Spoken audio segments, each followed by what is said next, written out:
Oh, hi friends. Welcome to my Not a Sewing vlog. I'm your hostess, Emily, and it's Thursday, not Wednesday. Sorry. It's been a long week and it's not Friday yet. So that's awful. No, it's not awful. It's been a long week for me.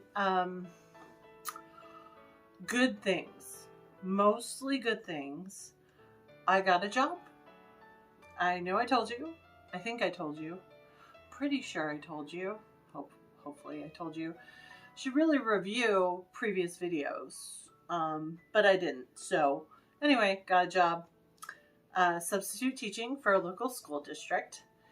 And last Friday was my first job.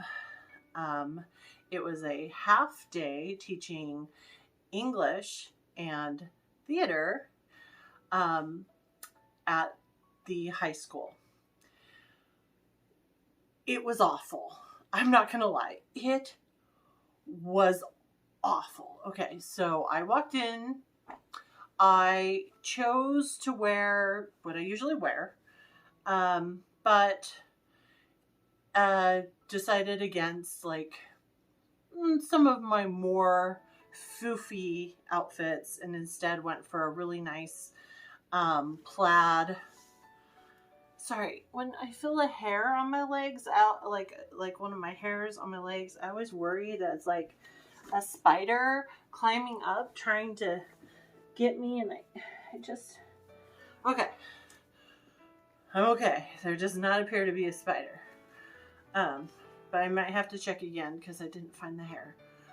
Anyway, distractions. I did my hair cute like I do and curled it, and I have this kind of cream plaid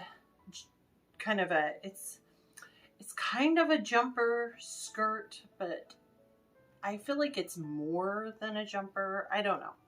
It's this cute cream kind of jumper dress skirt thing that I have that has it's got black and like a deep red, really thin stripes. So the main base color is cream, and then there's those stripes in it. And then I wore a deep red blouse underneath with kind of poofy sleeves.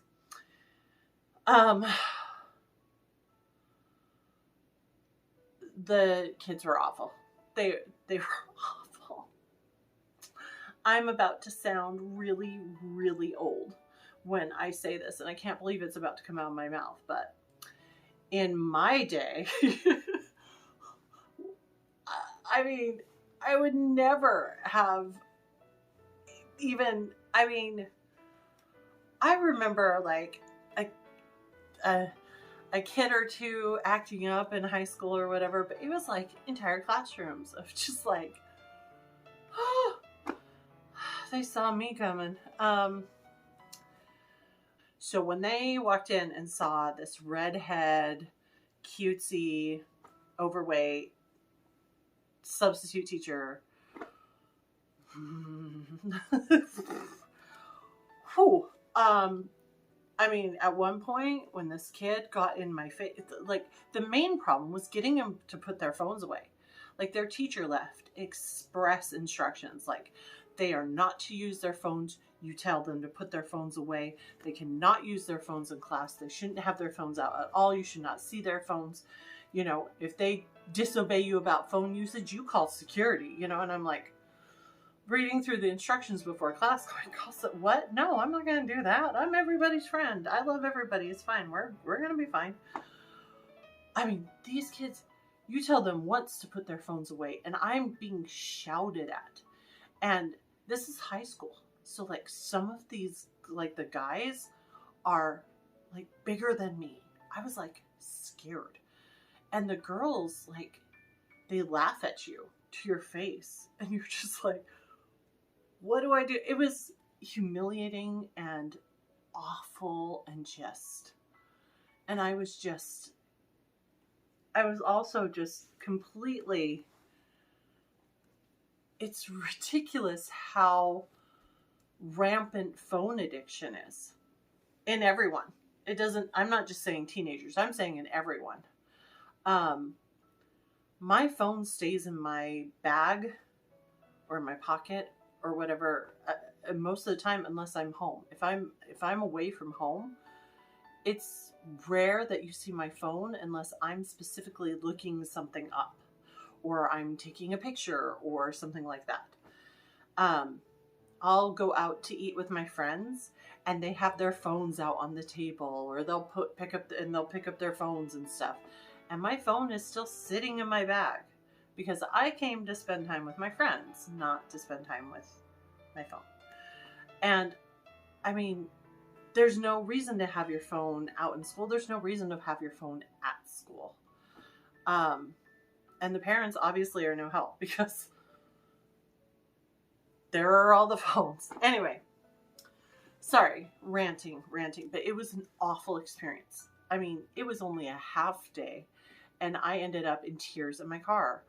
And the worst part, I don't know if it's the worst part, but it felt like the worst part in the moment, was that I had picked up the same classes for Monday. So for this past Monday, plus 2 classes at the middle school. So I was teaching a full day, half of it at the middle school and half of it at the high school. And I had just enough time to get between them. So I had to go back to those classes. That treated me awful. I had sent a kid to the office for yelling at me, standing in front of me to my face. And then he refused to go to the office. So I actually had to call security to come get him, to escort him to the office. I had to go back and face that kid. Like, it was... I now kind of see why there is a shortage, not just of teachers, but also of substitute teachers. Because that was awful. And so Monday... By the way, if you were wondering why I'm not my usual cute self, because I'm usually very cute, this is what I wore to school on Monday. I have a few items of clothing that I keep around. I don't love them, but as needed. And I have this kind of, it's a dress, but I wear black leggings under it. So I have black leggings that I wear under it. And it's just very simple, very plain. I've said this before. I don't wear a lot of black. I don't love black. I don't love gray. When I do wear it, it's like stylized into an outfit. You know, it's not just to wear black. You know, I wore this belt. I actually wore smaller earrings than these. I can't figure out where I set them down. So I grabbed these ones. I put my hair in a low ponytail, 0 curl in it, and did a very basic makeup.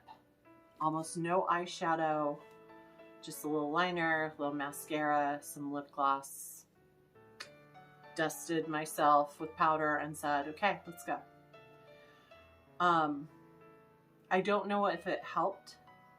It made me feel more severe. If that's the word I'm looking for. It made me feel more, I don't know what word I'm looking for. I don't necessarily want to say in control, but it made me feel more, I guess, like somber in the classroom. I was very, very nervous on that Monday, and walking in, I felt my clothes made me feel and I almost feel like feeling made it so that I could just let the negativity and the comments and everything just kind of wash over me.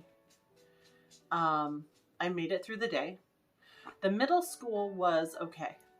The middle school kids were just barely, they're on the verge of having no respect and being rude, but kind of on the fence. So they're not quite there yet. They're testing their limits. You know, where the high school kids, it's almost like they want to get in trouble. Like it's a badge of honor or something. Or like they literally do not care. They're like, what are you going to do to me? Send me to the office? Am I going to get grounded? Am I going to... So what? And they have a point. So what? You know, in the grand scheme of things. So what? So I don't know. I don't know how to fix that problem. It's not having kids. I can't even imagine how to begin to fix that problem. But anyway, I made it through Monday.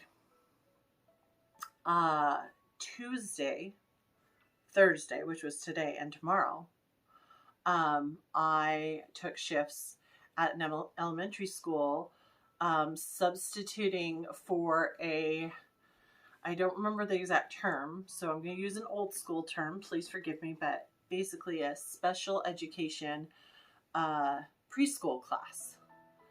And the class is basically filled with 3-year-old autistic children who are lower functioning on the spectrum. They're still different levels. For example, in my morning class, there were 2 children who can't even like form words and scream and cry at random, really. And you basically just have to get them around to everything and hope something's getting in, you know, when you're trying to teach them things. Some of the others are picking up a few things. The main goal is to help them learn enough things, their numbers, their letters, their colors, you know, enough things that they can graduate to kindergarten.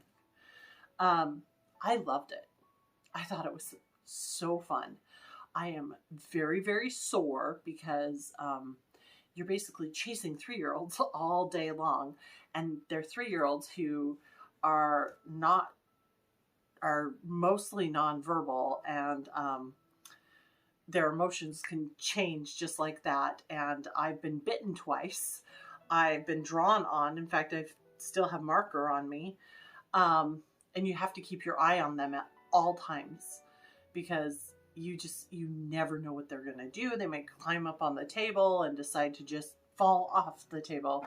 I had to stop a little girl from eating rocks and dirt at recess today.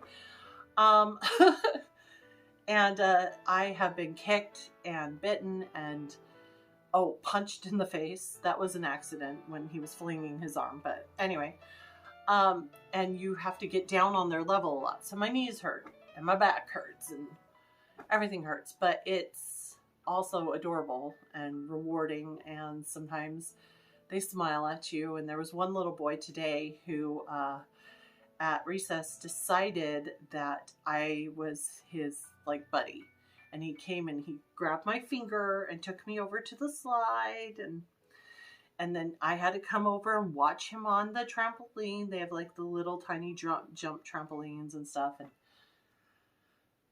it's very cute. It's very cute. I also on Wednesday I taught 3rd grade at a different elementary school, and that was really quite enjoyable too. There are a few kids who acted up and stuff, but at 3rd grade, they respect their grown-ups, and they listen to you, and it was fine. It was great. It's fine. I really enjoyed teaching that as well. So I'm hoping to get to the point with the substitute teaching jobs that I can stick mainly to preschool through 5th grade and maybe leave the middle school and definitely the high school alone. By the way, for preschool and 3rd grade, I dressed back up in my regular clothes, did my hair, my makeup. It went over like gangbusters. I mean, I walked into the 3rd grade classroom. I had 3 little girls run up to me and ask me if I was a princess. Obviously, I am. I was wearing my black dress with glittery red strawberries on it. And And one of the boys asked me if I was Mary Poppins, which, you know, is a life goal. So apparently I've reached it now. And I think the preschool kids kind of respond to my twirly dresses and my bright colors when the rest of the teachers are dressed mainly for comfort. You know, but people often ask me if I ever dress for comfort, and my clothes are my comfort. This is not comfortable to me. This doesn't bring me joy. My foofy dresses and my pretty colors and my curled hair and my pink eyeshadow, that brings me comfort. Okay, so lots about that. Now you know my whole life story for the week. Guess what I found? I pulled this out, didn't pull it out, but I put this right here on the table so I could show you. Do you remember how I was like, oh my gosh, I can't believe I had this whole thing that was corset, the pattern, and all the fixings to make the pattern, and it's been sucked into my mess of a house. Well, I was digging under this pile in my bedroom, found a bin. I know, you're like, Emily, how do you lose a bin in your bedroom? Let's not talk about how that happened, shall we? And came across my pattern. It is the red threaded 1830s to 1840s stays pattern. And I had bought the kit. So everything, it includes, I don't think you probably can't see.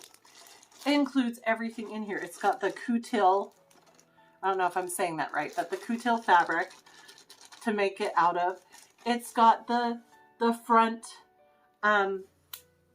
busk.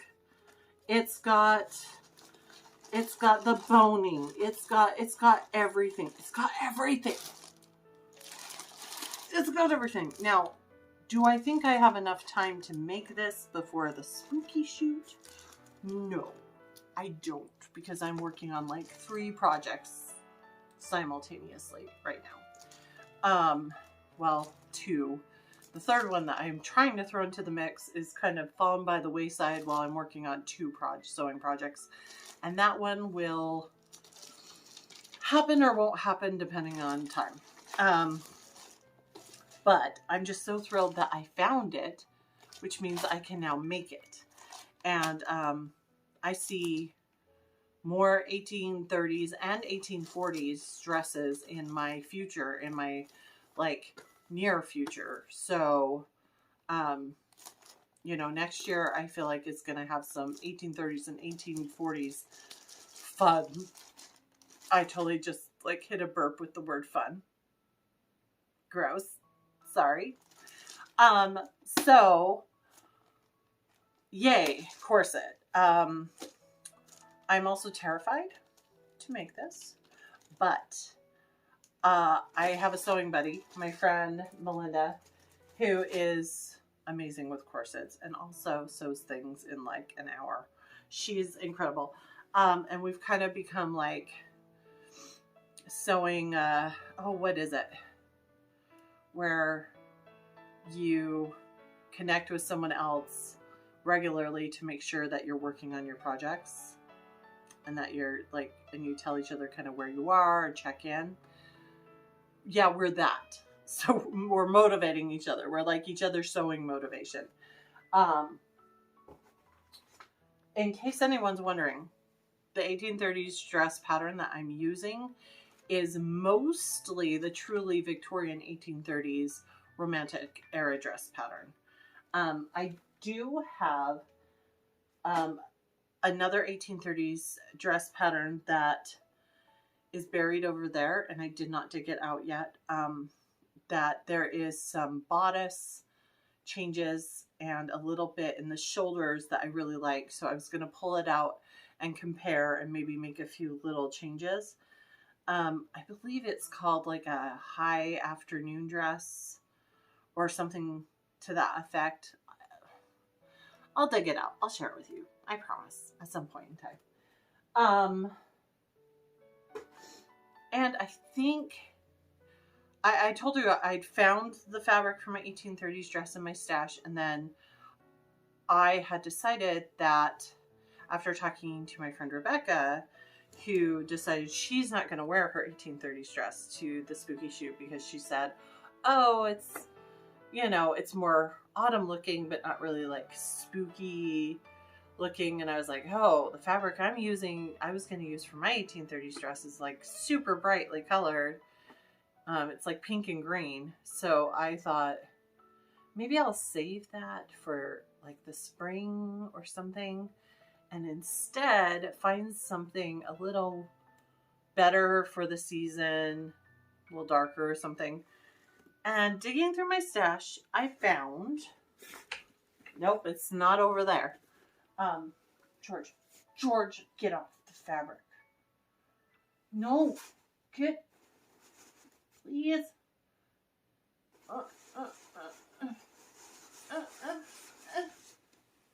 Do your pets ever sit on your fabric? Is it annoying? Do they refuse to get off? Thank you. Thank you. Thank you, baby. Ooh.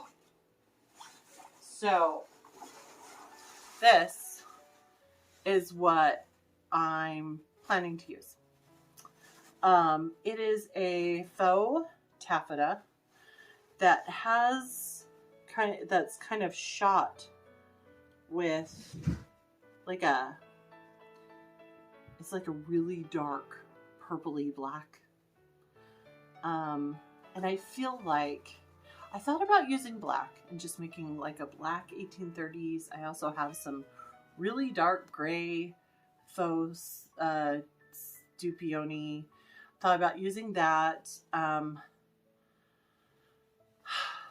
I have some other things too, but when I saw this, I was like, well, you know, I feel like deep greens are kind of like that witchy Halloween, you know, dark color. And the fact that it's shot with this really deep kind of purpley black color, so it just gets that richness in the folds. So that's what I'm planning to make my 1830s dress out of. And I was trying to find kind of the perfect inspiration photo for it. And I couldn't quite find, couldn't quite find what I wanted. But I found this look that kind of intrigues me. It doesn't quite work for the spooky shoot though, because it seems more of like a spring look. So I'm taking some creative license with the historical accuracy to make it a like haunted, spooky shoot look. Not by much though, like unless you're like, you deep dive into fashion plates from the era and go, hey, I'm not sure that is exactly like that. I haven't found one exactly like that. Then we're fine, right? We're fine. Don't do that so that it looks just fine. Yeah, so I think that's about it for now. Sorry I spent the whole first half telling you about my substitute teaching. It's basically the new thing in my life. I would have done this video yesterday, but I was so exhausted that when I got home from work, I laid down on the couch and went to sleep for hours, like several hours. And I know you're probably like, oh, you poor thing, you worked full time. Boo-hoo. Well, you got to remember, I haven't had a full-time job in like four years. My full-time job was being a full-time student for 3 years. And then I've spent the last year job hunting and feeling sorry for myself, basically, and selling off a lot of my stuff to try and help with the household finances. And so, like, going to work all day and also substitute teaching, especially with like the 3rd grade and the preschool, meant being on my feet all day, because in the third grade, students kept repeatedly needing help. So I was constantly on my feet, walking around the classroom. Okay, who needs help next? Who needs help next? And then we walk down to the computer lab, and then we walk back up the stairs. Oh, and everywhere has stairs. Like everywhere has stairs. And then preschool. Oh my gosh, I don't sit down. I don't sit down during preschool. I mean, you are constantly on the run. You're constantly moving. You're constantly bending. You're constantly up and down. I'm getting quite a workout from it, which is good, I guess. But my body, that is not used to it, is exhausted and sore and tired. And, well, I will just have to get used to it and get better. I had something else I was going to talk about. What was it? I was going to talk about... What was I going to talk about? No. I had 3 things. Substitute teaching. And the fact that teaching high schoolers sucks. The sewing, the thing, and the thing, the fabric. There was a third thing. Oh my gosh, I forgot the third. Okay. This is why I should take, like, actual notes instead of just being like, oh, hey, don't talk about this and talk about that. I should take notes. I know. I do. Sometimes I take notes. It's not always just random. I mean, I do take notes. I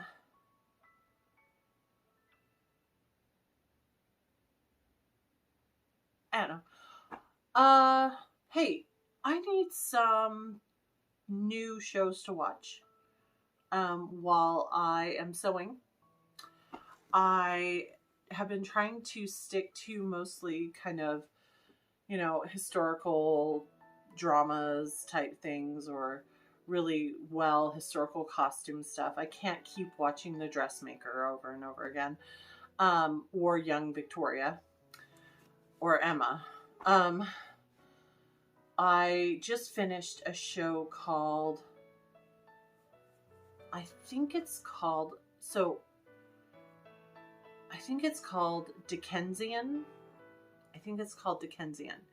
And it's where all of Charles Dickens' characters are all mixed up together in this town before their stories happened. So it starts off where Scrooge and Marley are working at the counting house. Both of them. And Miss Haversham's father just died, leaving her enormous fortune. And I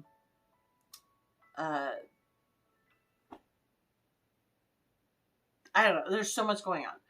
But it's got some really nice costuming set in the 1830s, which is nice.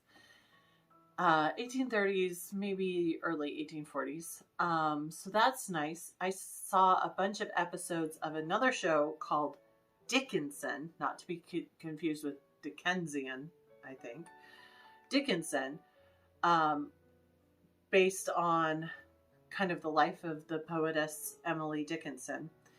It is complete, farcical nonsense and adorable and just amazing. And it's set in the 1840s and has some great costuming there as well. It's a really fun watch. It's kind of got a splash of modern in with all of the historical. The mom completely threw me. I can't remember her name, but if you've seen the TV show 30 Rock, it's the lady who plays Jenna Maroney. Yeah, she plays a mom in the 1840s. It's great. It's really great. I think I told you I recently watched The Pale Blue Eye, which only has 3 female characters in it, but they are dressed impeccably. And then I've seen one episode of Gentleman Jack. because I watched it at a friend's house. I don't have any way to watch it here at my house. But I love the costumes, so I'm really hoping to eventually get to watch more of Gentleman Jack. So if you know of any movies or shows that hopefully are not exclusively on like BritBox or Acorn TV, I have Netflix, I have Hulu, I have Prime. That is the extent of what I have, unfortunately. But if you know anything on there, and by the way, yes, I do watch What We Do in the Shadows. It's amazing. Thank you for recommending it. Continue to recommend it to everybody. Yeah, if I remember my third thing, I'll put it in the description. Other than that, are you working on something for this new season coming up? Even if it's just your Halloween costume. Dude, I need a Halloween costume. I planned all these like outfits and costumes and sewing projects for October, and I completely forgot about like Halloween and needing a Halloween costume. What am I going to wear?